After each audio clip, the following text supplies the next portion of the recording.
আসসালামু আলাইকুম। আজকে গেল কয়েক ঘন্টা যাবৎ সোশ্যাল মিডিয়া প্ল্যাটফর্মে একজন আলোচিত ব্যক্তিত্ব আতাউর রহমান বিক্রমপুরীকে নিয়ে নিশ্চয় আপনারা নিউজগুলো দেখেছেন।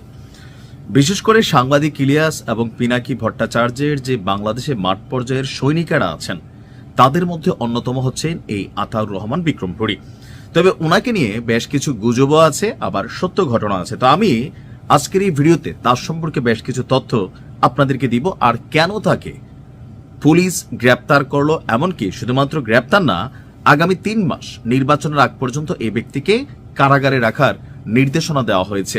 পুলিশের পক্ষ থেকে আবেদন জানানো হয়েছে যেন তাকে 3 মাস আটকাদেশ দেওয়া হয়। কেন, কি আসলে তাকে নিয়ে সমস্যা, আসুন দেখি।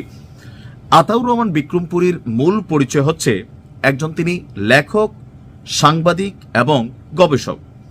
আর মুন্সিগঞ্জে তিনি জন্মগ্রহণ করেছেন।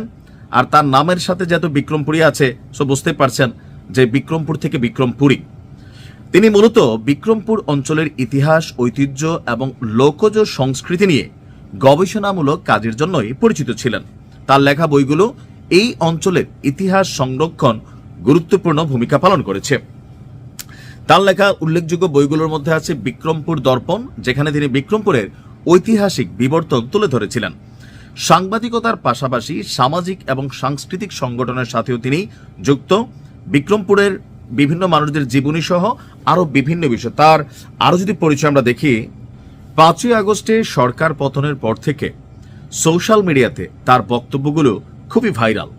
বিভিন্ন ইস্যুতে তিনি কথা বলেন, প্রতিবাদ করেন, আবার তার যে অ্যাক্টিভিটিস অনেকটাই এই মুহূর্তে সমালোচিত। বিশেষ করে প্রথম আলো এবং ডেইলি স্টারে যে ভাঙচুরের ঘটনা ঘটেছে, সেইখানে মূল ঘটনায় উস্কানিদাতা, তারপর হচ্ছে মাঠ পর্যায়ে তার অনুসারীদের নির্দেশদাতা, এমনকি আরো অনেক অভিযোগ রয়েছে। অর্থাৎ এই মুহূর্তে যে মব কালচার, অথবা যখনই আমরা ঢাকা শহরে কোনো মব দেখি, সেখানে দাড়ি, টুপি, পাঞ্জাবি পরিহিত যে ভাইগুলোকে আমরা দেখি, ম্যাক্সিমামই হচ্ছে এই আতাউর রহমান বিক্রমপুরীর অনুসারী।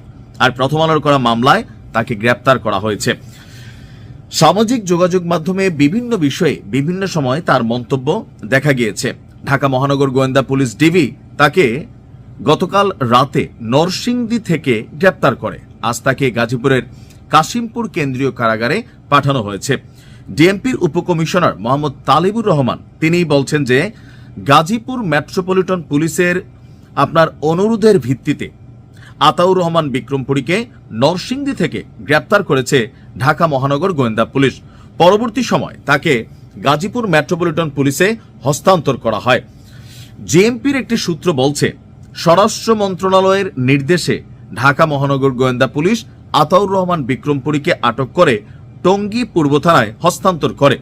পরে প্রয়োজনীয় আইনগত প্রক্রিয়া শেষে তাকে থানা থেকে কাশিমপুর কেন্দ্রীয় কারাগারে পাঠানো হয়। আর ওসি সাহেব বলছেন যে তার বিরুদ্ধে স্বরাষ্ট্র মন্ত্রণালয়ের আটকাদেশ ছিল। ডিএমপি আটকের পর আমাদের কাছে পাঠায়, আমরা তাকে কারাগারে পাঠাই। অর্থাৎ এই মুহূর্তে বাংলাদেশে যে সকল ঘটনাগুলো ঘটছে, মব, সহিংসতা, এর ম্যাক্সিমামের মধ্যেই এই বিক্রমপুরী, আতাউর রহমান বিক্রমপুরীর নাম কানেক্টেড হয়ে গেছে। কারণ তার সোশ্যাল মিডিয়াতে দেওয়া বক্তব্য, স্টেটাস, অথবা অনুসারীদেরকে যেই সকল কাজে তিনি আহ্বান জানান, অথবা জিয়াফত খাওয়ার জন্য সবাইকে যেখানে ডেকে নিয়ে যান, সেখান থেকেই এই ব্যক্তিকে আটক করা হয়েছে। এখন কেন স্বরাষ্ট্র মন্ত্রণালয় এই সিদ্ধান্ত নিল? প্রথম আলো ডেইলি স্টারের পাশাপাশি আরেকটা বিষয় আছে। বিশ্বজুড়ে গেল বাংলাদেশে এই গত কয়েক মাসে যে ঘটনাগুলো ঘটছে, সেখানে যে দাড়ি টুপিওয়ালা আমাদের ভাইদের অস্তিত্ব বা ভিডিও ফুটেজ সামনে আসছে, সরকারকে কিন্তু এ নিয়ে একটা চাপ তৈরি করা হচ্ছে। অনেক রাষ্ট্রগুলো মনে করছে এদেশে জঙ্গিবাদের আরেকটা উত্থান হতে যাচ্ছে। সংখ্যালঘুরা নিরাপদ না, কারণ এই বিক্রমপুরী আতাউরের মতন অনেকে যারা আছেন বিভিন্ন ধরনের বক্তব্য দেন যা সাম্প্রদায়িক সম্প্রীতি বিনষ্ট করে।